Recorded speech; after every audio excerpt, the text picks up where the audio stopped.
So, Matt, what made you start seeking Jesus? Okay, so I used to sell pot.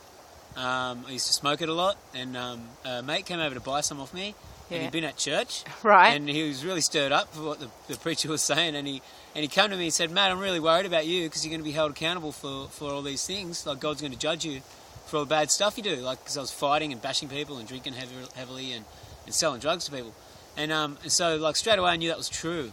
And so, and I just realised that I was just like, I just wanted to know who this God was. It was like I wasn't satisfied with all the stuff that I was doing, all the drugs and stuff just wasn't helping. Yeah. And so, and then a guy came to my door and brought a Bible. This weird, goofy-looking Christian guy, and I was like, "Who's this guy?" And I was afraid. I tried to hide, but he saw me. So I ended up taking a Bible and sitting down and reading it. And as I read this book, it was like someone sitting in the room talking to me. You know, I've read books, and this wasn't like a normal book. And it was this Jesus. I read about Jesus, and when I was just so amazed at him, and I just knew he was real and he was God.